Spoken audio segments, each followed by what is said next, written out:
Hello viewers, আমি doctor প্রদীপ Kumar Bagmara medical Khulna. আজ আলোচনা করব থ্যালাসেমিয়া নিয়ে। থ্যালাসেমিয়া রোগটা হচ্ছে আমরা অনেকে হয়তো জানি না, অনেকভাবেই ব্যাখ্যা করে থাকি। তবে আমি মনে করি এটা মূলতই একটি লিভারজনিত রোগ। লিভারের সমস্যা দেখা দিলে এই রোগগুলো হয়ে থাকে। রক্ত উৎপাদনের ক্ষেত্রে প্রতিবন্ধকতা সৃষ্টি করে, তখন মানুষের দেহের বিভিন্ন ধরনের সমস্যা দেখা দিয়ে থাকে। থ্যালাসেমিয়া রোগটা মূলত হিমোগ্লোবিন উৎপাদন কমে যাওয়া, রক্তশূন্যতা। তো আমরা কি করে বুঝবো যে আমাকে থ্যালাসেমিয়া হয়েছে বা অন্যের হয়েছে? এটা কী করে বুঝবো?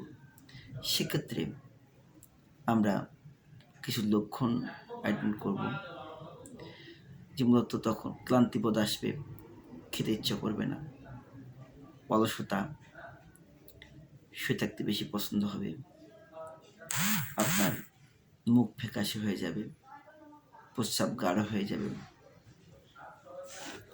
আপনার ক্ষুধা কমে যাবে।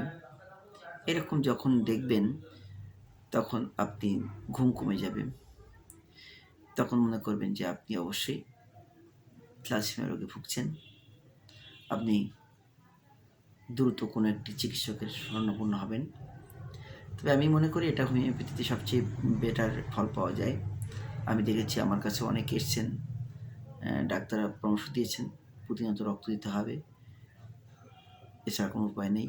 কিন্তু আমি সেই রোগীগুলোকে দেখেছি, একজন না, দুই থেকে তিনজনকে আমি দেখেছি, তারা ভালো সফলতা পেয়েছেন। তো আমি আপনাদেরকে জানাতে চাই, থ্যালাসেমিয়া নিয়ে ভয় পাবেন না।